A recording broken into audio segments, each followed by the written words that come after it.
जब भी हम नोफैब स्टार्ट करते हैं तो हम खुद को डिसिप्लिन रखने की कोशिश करते हैं। हम डेली एक्सरसाइज करना स्टार्ट कर देते हैं, हर उस चीज़ को अवॉइड करते हैं जिसकी वजह से हमारी टेम्पटेशन बढ़ जाती है और हमें रिलैप्स होता है। लेकिन नोफैब मेथड में हमें एक डर सा लगा रहता है कि पता नहीं मुझे कब रिलैप्स हो जाएगा और मैं फिर से व्यूइंग एंड डूइंग करने लग जाऊंगा।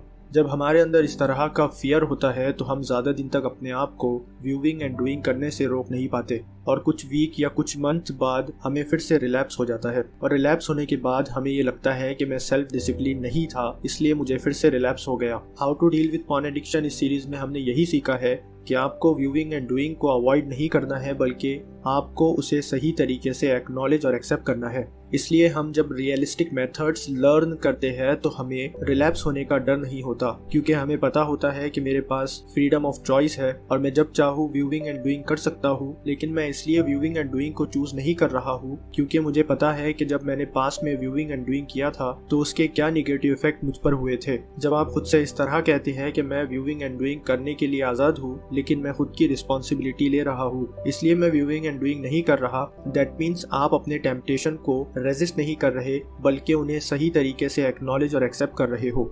इस तरह से आपको फ्यूचर में रिलैप्स होने का डर नहीं होता और आप प्रेजेंट पर फोकस कर पाते हो। जहाँ तक सेल्फ डिसिप्लिन की बात है तो सेल्फ डिसिप्लिन का व्यूइंग एंड डूइंग से कोई रिलेशन नहीं है। ये एक झूठ है जो हम खुद से कहते हैं कि मैं सेल्फ डिसिप्लिन नहीं हूँ इसलिए मैं बार बार व्यूइंग एंड डूइंग करता हूँ। इस टॉपिक को हमने प्रीवियस वीडियो में डिस्कस किया था।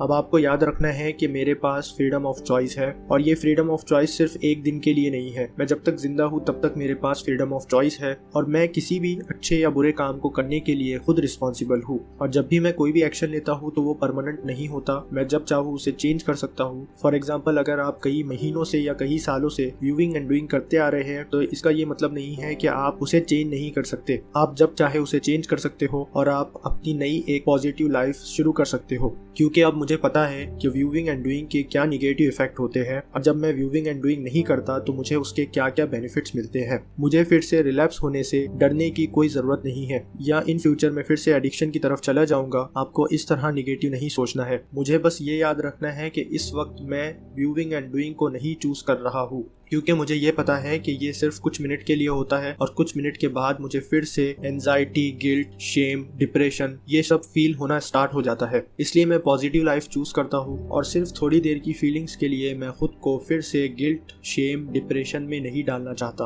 और आपको ये भी याद रखना है कि जब आप व्यूइंग एंड डूइंग नहीं करते तो स्टार्टिंग में आपको कुछ ड्यूरेशन के लिए स्ट्रेस, एंजाइटी, डिस्कम्फर्ट फील होता है, लेकिन वो कुछ ड्यूरेशन के लिए ही होता है क्योंकि हमारा कंफर्ट जोन एक्सपांड हो रहा होता है और जैसे जैसे दिन गुजरते जाते हैं आपका स्ट्रेस फिर से कम होने लगता है। आई होप आपको मेरी बातें क्लियरली समझ गई होंगी। आपसे रिक्वेस्ट है कि टास्क जरूर कंप्लीट करें। जब तक आप टास्क नहीं कंप्लीट करोगे आप अपने माइंड को नहीं चेंज कर सकते। विदाउट टास्क कंप्लीट किए आप अपने माइंड को रेप्टेलियन से लॉजिकल थिंकिंग की तरफ नहीं ला सकते और इसके लिए आपको बार बार रिविजन करना बहुत जरूरी है। मिलते हैं नेक्स्ट वीडियो में।